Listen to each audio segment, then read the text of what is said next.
Bismillahirrahmanirrahim. Həyatda elə anlar olur ki, qarşınızda nəhəng bir divar var. Bir işə başlamaq istəyirsiniz. Bəlkə yeni bir ticarətdir, bəlkə bir imtahandır, bəlkə də həll olunması mümkünsüz görünən bir problemdir. Ürəyiniz sıxılır. Görəsən alınacaqmı, görəsən bacaracağammı deyə qorxursunuz. Əliniz qolunuz bağlıdır, bütün qapılar üzünüzə kilitlənib. Amma unutmayın, kilidi yaradan Allah açarını da yaradıb.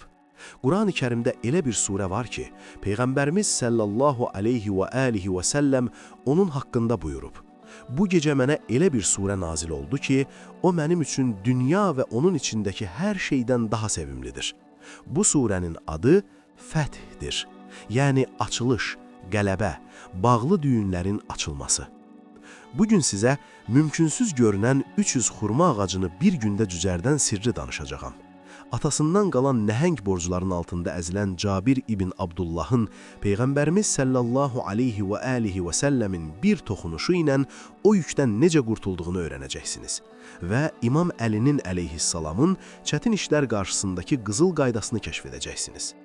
Çox vaxt bir işə başlayanda ilk addımda uğursuzluq görürük və bu iş alınmadı deyib geri çəkilirik.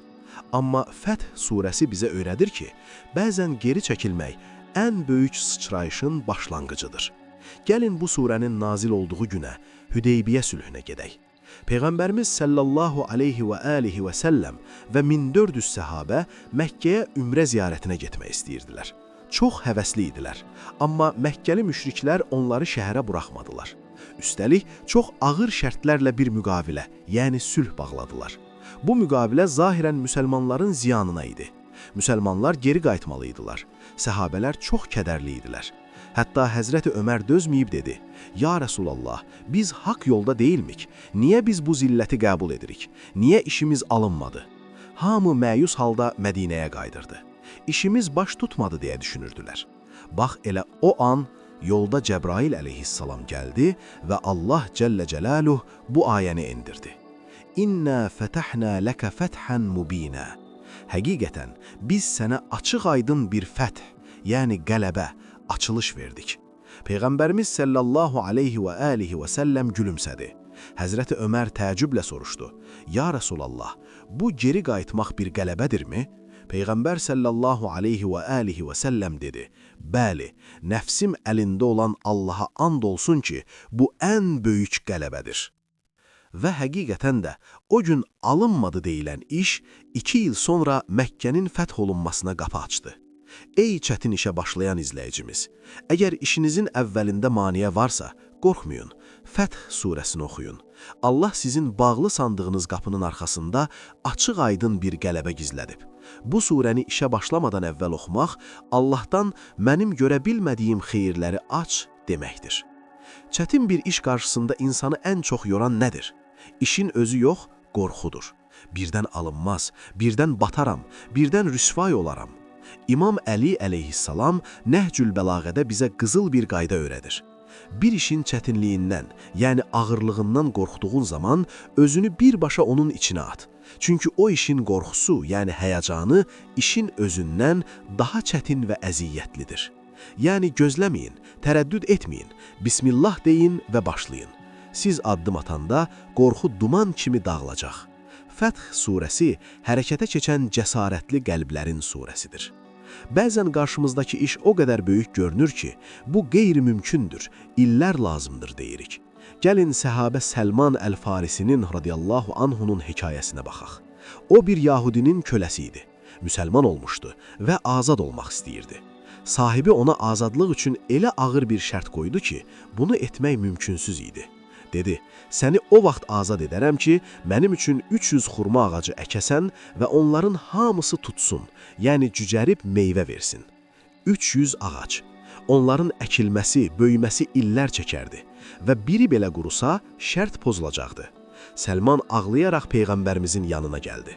Ya Rəsulallah, bu çox çətin işdir, mən bunu bacarmaram. Peyğəmbərimiz sallallahu aleyhi və alihi və səlləm ona dedi, get, çuxurları qaz, amma mən gəlməyincə tinləri, yəni fidanları bastırma. Səhabələr kömək etdi. 300 çuxur qazıldı, Peyğəmbərimiz gəldi. Mübarək əlləri ilə fidanları tək-tək çuxurlara qoydu, torpağı bastırdı və dua etdi. Möcüzəyə baxın. Hədisdə deyilir, Allaha and olsun ki, o ilin axırına çatmamış, o 300 ağacın hamısı kök atdı, böyüdü və bir dənəsi belə qurumadı. Ey böyük işin altına girən izləyicimiz, sizin 300 xurma ağacınız varmı? Sizin imkansız dediyiniz şərtləriniz varmı? Səlman kimi edin. İşinizi Allaha və onun rəsulunun bərəkətinə həvalə edin. Siz çuxuru qazın, yəni səy göstərin.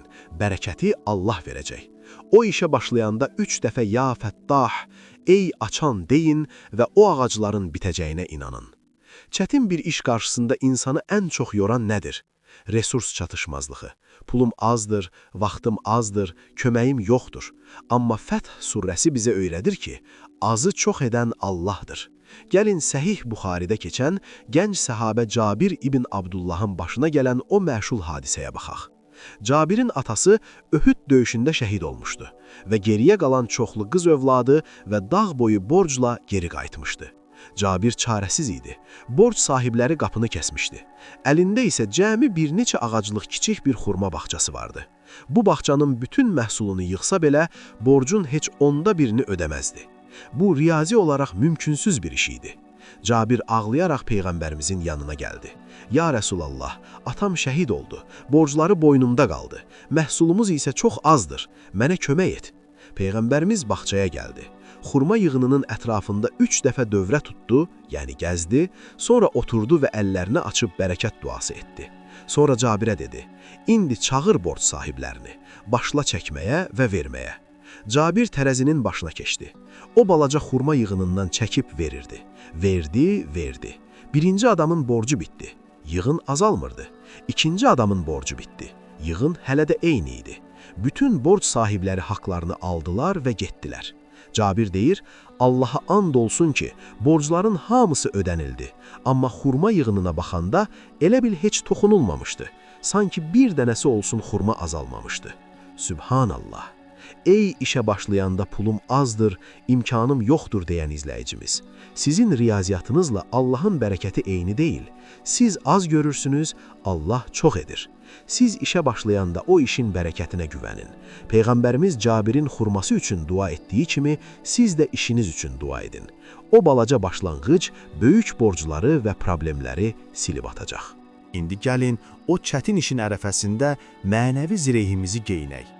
Gözlərinizi yumun və o başlamaq istədiyiniz işi, qarşınızdakı o böyük borcu və ya çətin layihəni xəyal edin.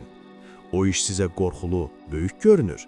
İndi mənimlə birlikdə bu addımları atın. Niyyət edin. Allahım, bu işə sənin adınla başlayıram. Məqsədim halallıqdır. Fəth surəsinin ilk ayəsini oxuyun. 3 dəfə.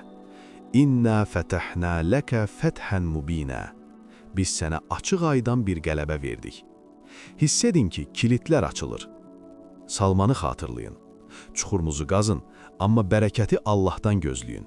O quraq yerdə 300 ağac bitəcək. Cabirin bərəkətini xatırlayın. Əlinizdəki az imkana baxıb üzülməyin. Allah istəsə, o az dağlar qədər borcu ödəyər. Və İmam Əli əleyhissalam kimi cəsur olun. Qorxunun üstünə gedin. Allah başladığınız hər işi fəthlə, qələbə ilə sonlandırsın. Yolunuz açıq olsun. Bugün siz öyrəndiniz ki, Hüdeybiyyədəki kimi geri çəkilmək məğlubiyyət deyil, daha böyük bir sıçrayışın hazırlığıdır. Salman-ı Farisi kimi çarəsiz qalsanız da çuxurunuzu qazmalısınız. Bərəkəti verən Allahdır. Və Cabir kimi borclarınız dağ boyda olsa da Allahın bərəkəti onu bir anda silib atmağa qadirdir. İndi bu videonu bağlayın. O başlamaq istədiyiniz, amma qorxduğunuz iş var ha, o işin üstünə gedin. Qorxmayın. Çünki sizin əlinizdə Fəth surəsi kimi bir açar, qəlbinizdə isə Ya Fəttah, ey açan deyən bir iman var. Siz addım atın. Əgər bu video sizin qəlbinizdəki qorxu divarını yıxmağa kömək oldusa, zəhmət olmasa bəyən düyməsinə basaraq bizə dəstək olun. Kanalımıza abunə olun ki, bu nurani məclislərimiz davam etsin. Və rəy bölməsində bugün o çətin işə Bismillah demək üçün sözümüzün möhrünü belə vuraq. Ya Fəttah, bağlı qapılarımızı xeyirlə aç. Rəbbim başladığınız hər işi xeyirli, qazancınızı bərəkətli, yolunuzu açıq etsin. Sizləri açıq-aydın qələbə ilə müjdələsin. Gələn görüşlərədək Allahın amanında.